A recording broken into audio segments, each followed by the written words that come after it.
but based on what I read and memory, I think it was a time when Spain suffered from a bad. I don't know, because they were struggling after World War II, I think it Oi, was. oi, oi. 14. 14. 1490. Okay, I'm sorry. The Second World War. Sure, Um, would it be Renaissance or something like that? well, there is some stuff started a little bit before that. But I understand what Jordan was saying. You see, you're talking about the Second World War. That isn't on. We have a couple centuries to go, right, for the Second World War, Jordan. Appreciate it though. Appreciate the try. Um, wasn't there's not so anyway, a rivalry setting for India. Hold on. 1490. 1490. Them not even know where India is apart, like as it relates to like a sea route, right? Rivalry in settling for India. The rivalry already Or sir, would started. it be Go ahead, Sharona. sir, would it be the fact that I think it was Portugal they started the whole navigation thing? Love that. Love that. All right. So 1490 around there, right? We had something called. I'm not sure if you guys appreciate just discussing the topic, right? Because a lot of information comes in, right? Around 1490 there about for okay, so let me just set the background a little bit. The the black Muslims are the well, some amount of Arabs existed there as well. The Muslims have been living in Spain for centuries. Muslims lived in Europe for how long? Muslims lived in France, etc. Right before the Christians kicked them out. Around 1490 they finished kicking them out of Europe, right? So the Christians would have spread right, removing the Muslims from Europe, expelling them to North Africa, right? And there was a type of that was the end of what we call the Reconquista in Spain, right? When the Spanish completed, well, the Castilians though completed that. Spain did not exist yet, right? Um, After that, right, we had what we would say, the marriage of the king and queen, the king of Aragon and the queen of Spain. You guys have heard that in some amount of history. I think you guys have some understanding of history, right? So, Queen Isabella of Spain, King Ferdinand of Aragon, right? They would have married diplomatically to form Spain, right? No, at that time, no, around 1490 thereabout, the Pope specifically, right? Pope Francis, I think, right? Pope Francis would have given a declaration that the persons, the Europeans had the power to go out and conquer, right? In the name of Christendom, right? So that was the first G, right? God, right? So we're gonna speak about the three G's, right? So that was one of the things there, right? Another, go ahead, Sharona, you were saying Sir, would it be about the spreading the gospel, spreading the gospel, searching for gold? Um, I don't remember the other G, but glory. geographical, something about geographical, knowledge or something another. Geographical knowledge was there as well, but the last G was glory. They were looking for glory. But let me Okay, finish sir. setting the pretext. Right? So it's something like that. So they now had the urge. They have won victory in Europe, right? So now they have the urge to go out and conquer others. Right? Also within this time around the 1400s, this is the 15th century, of course, right? We had the advancement within science and technology, right? As well as as society moving from religion per se to focus on the study of the physical world, right? So this is region of time is called the Renaissance, right? So this Renaissance means the rebirth, the renaissance, right? The rebirth, right? So it's the rebirth of the classical learning in Europe, right? So by this time we had the advent of different scientists, right? So science students would appreciate that within this time we start understanding the law of conservation of mass and energy, and all sorts of scientific stuff started coming up, right? The study of the work on physics and chemistry and all of these things came up, right? So these started to develop now, right?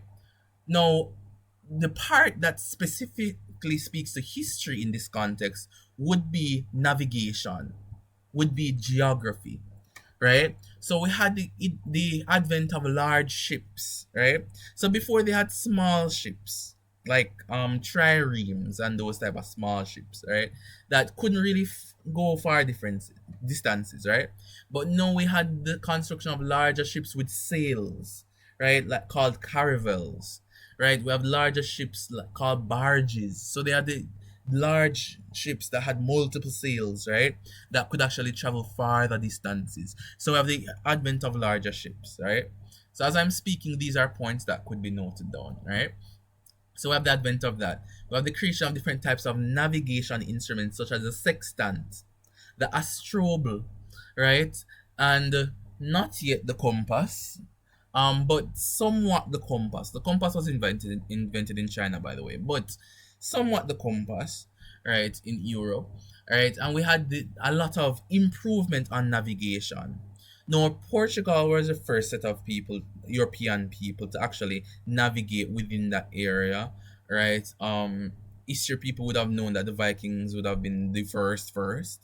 Um, but within 1400, well, the 1400s thereabout, which is the 15th century, the Portuguese would have been the first, and then the Spanish would have followed, right? So we all know of the general story of this white particularist man, right, born in Geneva as an Italian, right, who went to Portugal and got rejected, and then went to the king and queen of Spain requesting ships, the Nina, the Pinta, and the Santa Maria, to sail, right, the other direction, right, to sail west in order to find the east, right. So we all know of Christopher Columbus, right. So why this generally happened, right, is because even though the Christians have removed the Muslims out of Europe, right, the Muslims still ruled Eastern Europe, right? I'm not sure if you guys know what the Ottoman Empire is, right? The Muslims ruled modern day Turkey, right? Modern day Greece. They have ruled modern day Egypt. These empires are remnants of these empires still stand, right? So these empires still stood, right? And they rejected the Christians specifically. So they actually put a lot of taxes onto the Christians specifically, right? So to get spices and sugar and those type of things. So spices were coming from Indonesia. Sugar was coming from Indonesia, right? The Egyptians were trading these different spices and stuff like that through into Europe, right? But they had control over everything. Now, as humans, we don't like when people have control over everything because they can just cut you off when they're ready, right?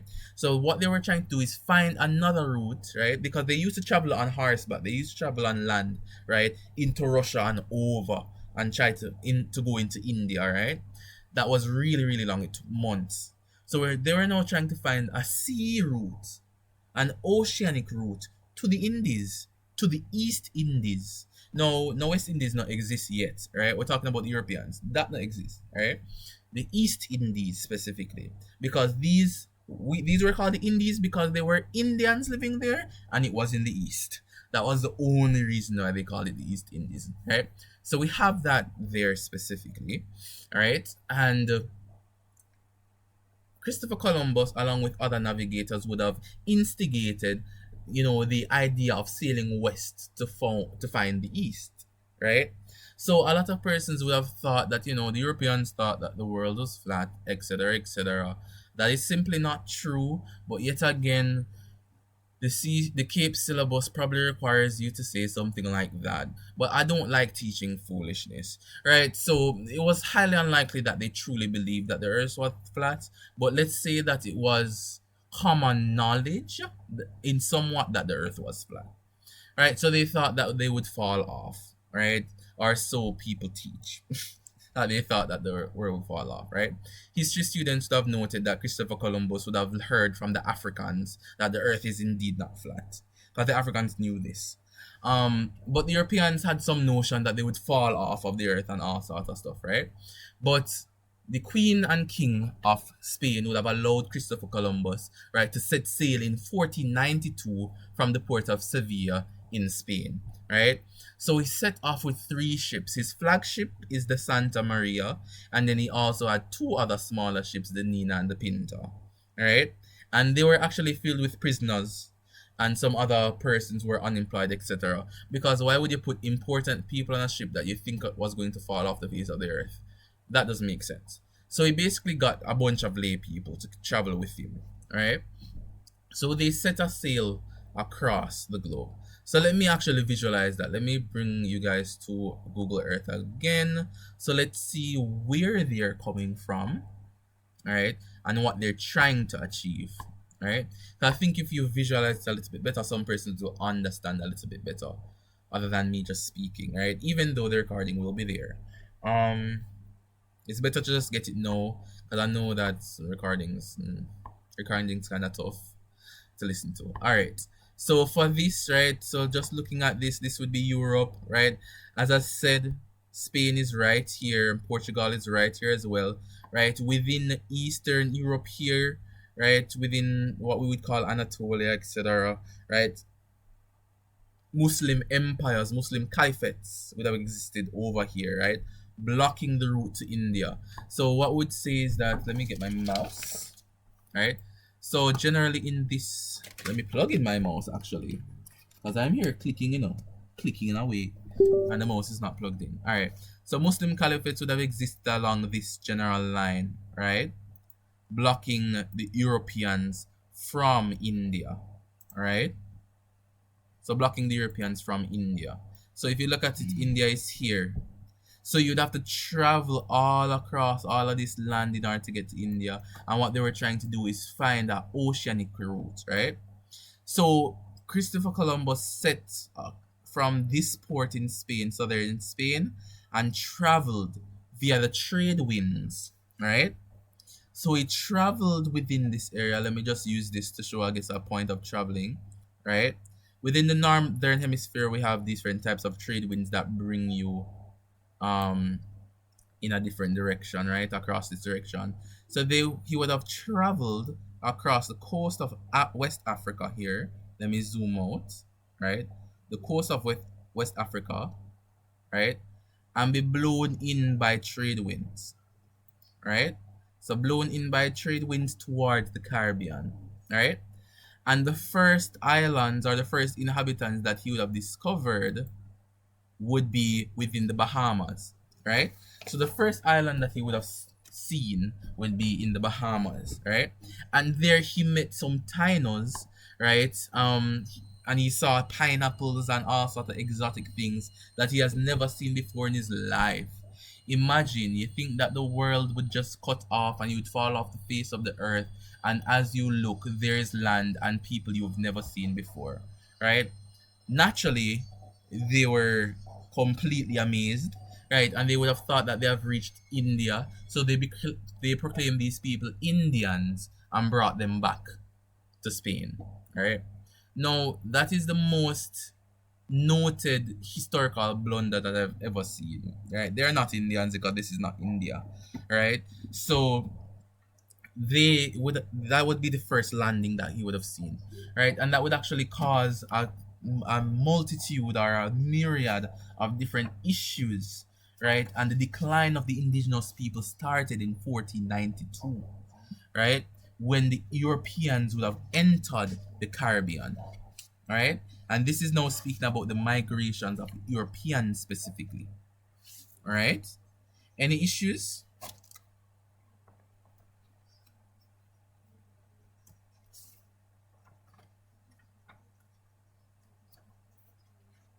All right, not sure if there are any issues so far. All right, so if there are questions, then I'll take them. I'll just continue, right? So we have to really look at Spanish settlements within the Caribbean, right?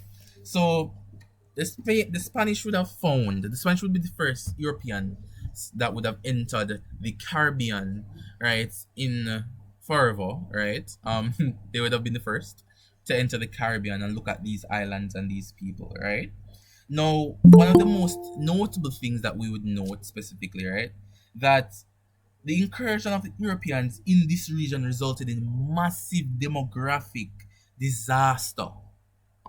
Massive demographic disaster. let me actually remove these lines here, right? So there was a massive disaster when the Europeans entered this region specifically, right?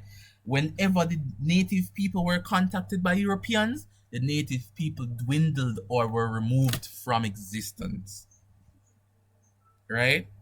So that says something about the Europeans, right? So in this case, the Europeans were intolerable of the animistic culture of the indigenous people, right? They were intolerable, right, of the polytheism, right, and the fact that they were not Christians, right? Specifically, not they were not Catholic, right? So in that type of case, right? So they did not recognize the culture. They did not recognize these people's civilization. They did not recognize the native people as people at all, right? And this type of intolerance to the people, this type of inhumanity that is described onto different cultures or given to different cultures promoted open murder, rape, and torture of the indigenous people of the Caribbean. Right? So people in the Caribbean, right, in Central America and South America, right, they were all treated less than, right, because they were not seen as humans, right?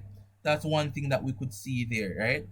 So for a long time, we consider this type of disaster, right, to be genocide, right, the removal of a people, right, specifically from their ancestral homeland, the destruction, the killing, the removal of a people, right?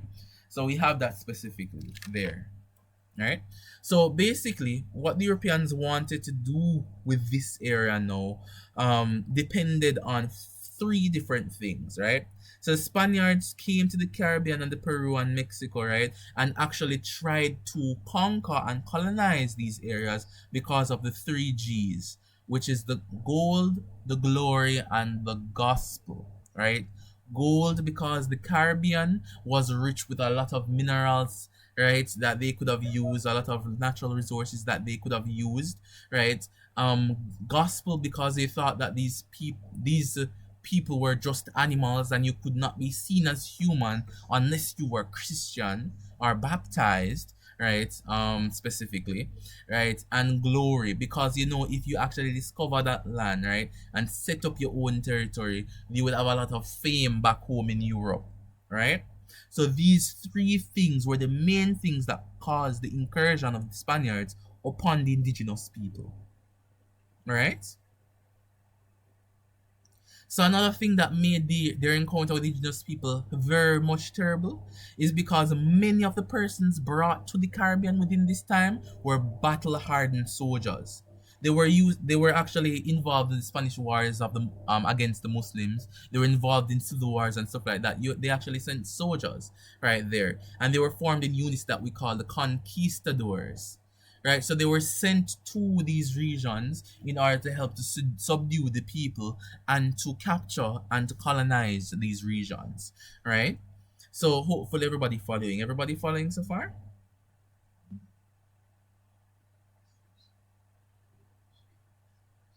Everybody fine so far. Yes, sir. All right. So hopefully everybody's following so far. All right. So we're generally looking at that. All right. So these are general things, These are general things for the Spanish to actually, settle, right? So looking at that specifically, right? The Spanish settlements in the Caribbean led to the creation of the repartimiento system, right? And then after amelioration, I think the encomienda, right? And stuff like that provided by the encomenderos, right? So this was really an interesting way to look at it, right? But for colonization specifically, I remember that in the political definition of the Caribbean, we spoke about the Treaty of Tordesillas. Can anybody remember what the Treaty of Tordesillas was?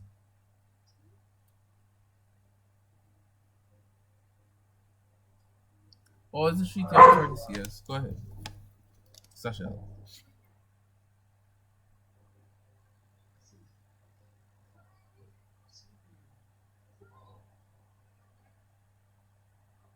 Sashel, you're not letting me know, Sashel. You just unmute and lock your mic, Sashel. That is not nice, no. Can anybody let me know what Treaty of Tordesillas is? Nobody remembers? Go ahead. Sir, if I remember clearly, I think the Pope, um, he resolved the problem between Portugal and Spain. It was some land problem where he had to separate. I think the east was for Spain and the west was for Portugal. Interesting. All right, no problem. I'll accept that. All right, for more or less. So what's happening here now? So Spanish people have been to the Caribbean, right? But also the Portuguese were explorers as well. As I said, they started exploring before, right? So they were explorers as well, right? And they would have had some contention because when you come up on a lot of land, right? Remember that we don't care who live here, right? We don't care at all.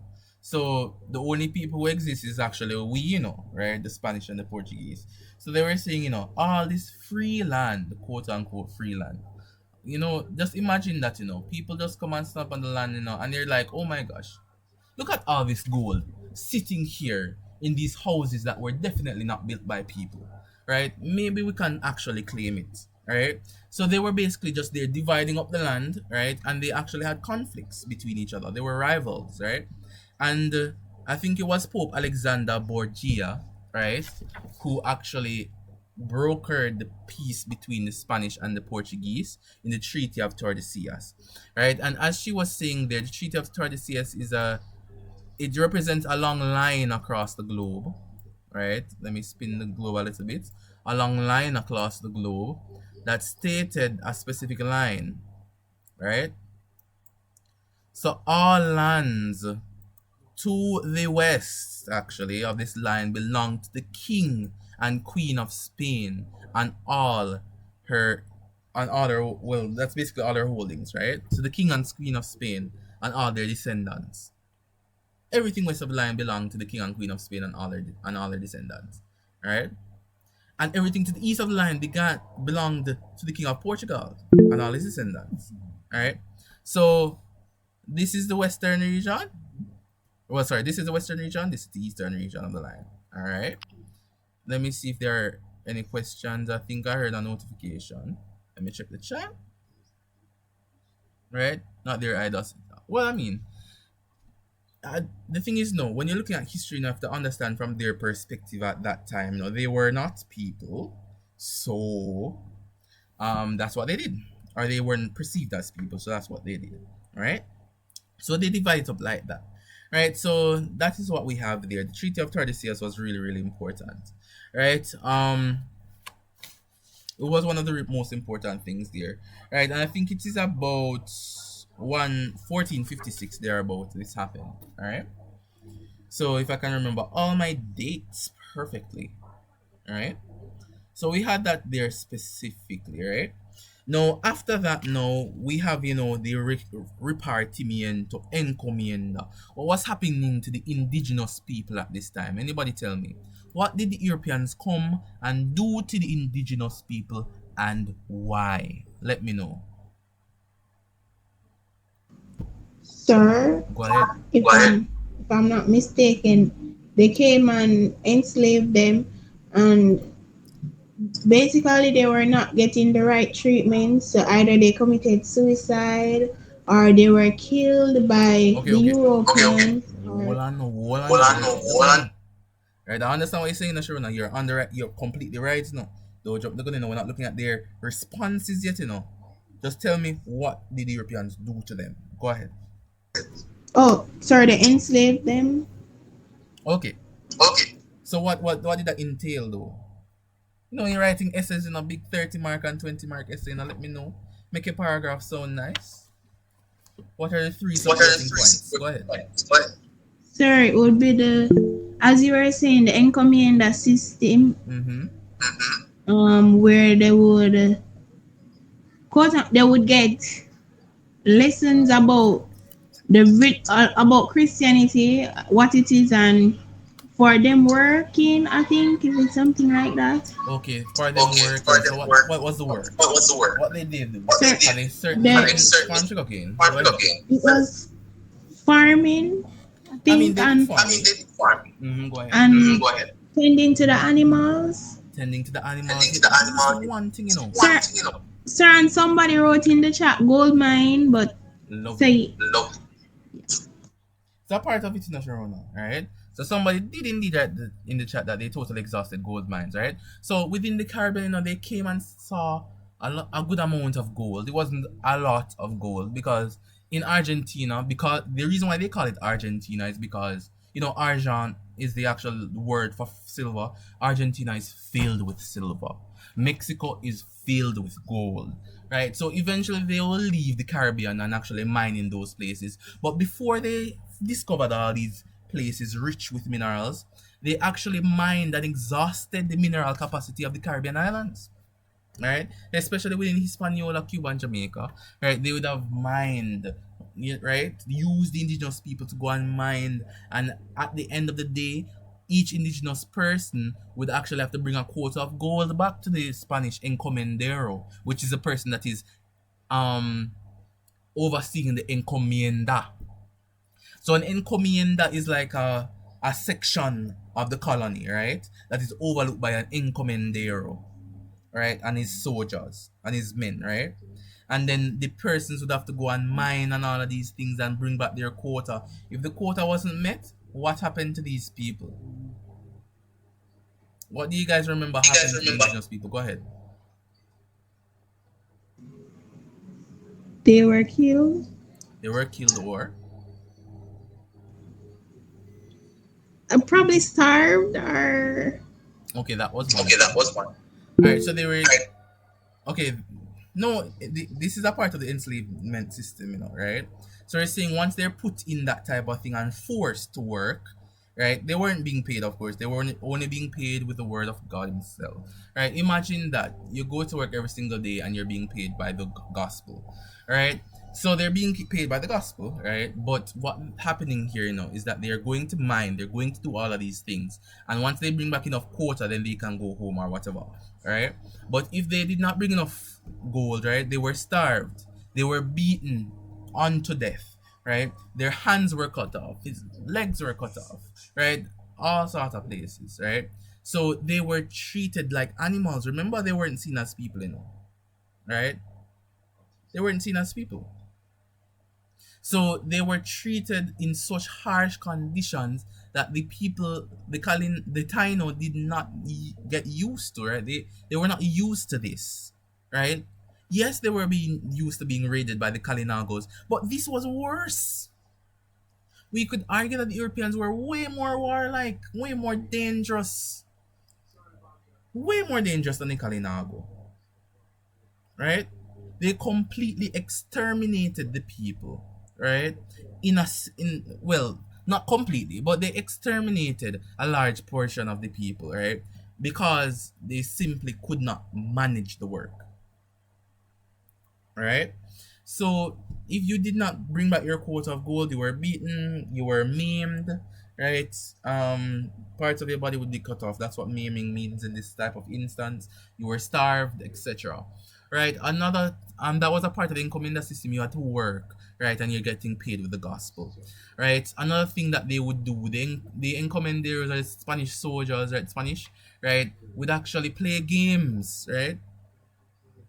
They would shoot, because remember they have muskets at this time, right? So they had technological superiority.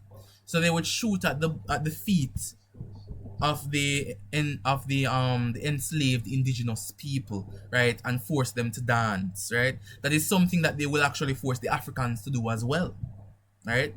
They would actually set off dogs on them as well, right, and watch them run. They would actually use dogs to hunt them and play games, right, and see whose dog can kill the first indigenous person. Sir, Go ahead. Wasn't the dogs you introduced when it was Pizarro's during that time when he went into, I think it's the Inca. You're correct.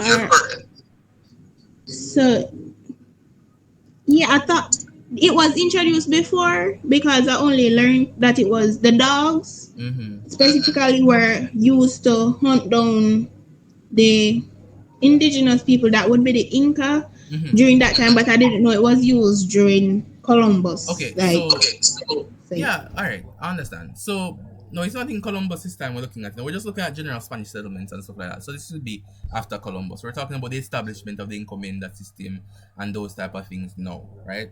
Columbus did and gone, right? But they would have used that in different conquests as well. But we're not really looking at conquest that much in Caribbean studies. We're just getting to each main point and moving on, right? So within the encomienda system, they would actually have that, right? Um, specifically, right? And they would also have all different other types of stuff, right? That they used to do with the indigenous people. So they actually use the dogs to play games with them, right? They also had another game in which they would steal the babies, right? Not children like 5 years old, you know. I mean, might probably, but like 4-year-old, 3-year-old, those type of babies, right? Take them and throw them off of cliffs to see which baby will reach the ground first, right? There were stuff like that, games like that, right? There were some types of games in which they would throw the babies into the water as well to see how long one could stay afloat, right? So there are different things and different games that they use to entertain themselves. sir, Go ahead. sorry to be interrupting you No, that's fine. so much, but sir, I think no, I don't think I've heard about like this tale of the white men usually using. I think it was used in the U.S. The Mm-hmm. white men using the babies to attract the crocodiles or the Yeah. alligators in order to get their leather. Mm-hmm. I So didn't. that was one thing. That was one thing that they used on the Africans, enslaved Africans. Right? They used Yes, enslaved sir. The African babies, babies the to attract. African babies, the white men used to attract the crocodile or alligator to Mm-hmm. get their leather. Right, so that's one thing that they used to do as well. But these are just interesting facts, right? But to move on in interest of time, right? Just to go through, right, around 1499, right, this system was really established by Columbus, right, in 1499. That's a date, if you want to remember it, right? The system became official challenge Spanish policy, championed by the first Spanish royal governor in the region, which is Nicolas Ovando. All right, he was the first governor. He arrived in Hispaniola, right, in 1502. All right, so that was it, right? So the encomienda was really really horrible, right? Well, sorry, the repartimiento first, right, was really really horrible in a type of sense, right? Give me one moment. Let me fix something. All right. So let me just clear up, right? Because I've been switching some words, right? Encomienda came first, then repartimiento came after. Just let's be clear about that, right? So encomienda was established like that. So after all of this now, there was a word of all of these bad treatments and stuff like that. I would have to continue the information historical process later. But there was terrible treatment of the indigenous people. Just give me a couple more minutes, guys. Let me just end off this period of history before, and then I'll leave it when we're starting the introduction of the West Africans, right? So there was a lot of horrible treatment, right? And this reached back to Spain specifically, right? So Queen Isabella decreed and declared that some of these people were going to be locked up for this. Because as long as Queen Isabella knew, the indigenous people were subjects of the Spanish crown and they were not to be hurt or mistreated, right? But this was one of the issues with logistics now. You all over there in Madrid, in Spain, right? I think it was the capital was Toledo and then it became Madrid, I believe, right? I believe. So I think it's Madrid now. So she was all over there in Madrid. And thousands of miles away, you have these encomenderos that were not properly governed. So naturally, she would demand that these people were treated with dignity, and they were not treated with dignity. So the system that the Queen Isabella envisioned became a system of enslavement, right? Because this was not, as history claims, it was not meant to be a system of enslavement. But as historians are looking from a historical point of view, we do not look at what the world is ought to be, right? We do not look at what the world ought to be, but what it is. It was a system of enslavement, even though it was not ought to. Right? If you understand what I'm saying. Right? So after that now, after all these ill treatments, we have the introduction of the new laws. Right? So we have an introduction of different types of laws specifically. Right? We have something called the Royal Ordinance Laws in 1512. And we have something called it's literally called the New Laws in 1542. Right? That really abolished the encomienda, and it was basically the Queen's approach, or the government of Spain's approach, to actually lessen the issues with the encomienda system, and they established the repartimiento system. Right? The repartimiento was a little bit easier. Right? It's a little bit easier, right? So it was a little bit easier to actually oversee everything, right? But it ultimately led to the natives being enslaved again, because it's not properly governed. Your colonies are not properly governed. Remember, at this time, never before have we seen an empire span across continents like this, right? So it was hard to really manage this, right? So it eventually just eroded back into enslavement, right? After a while, a system of enslavement, right? So we have that specific system there, right? And for centuries after this, no, the Spanish would have had a monopoly over the Caribbean, as they would have controlled all goods going in and all goods going out.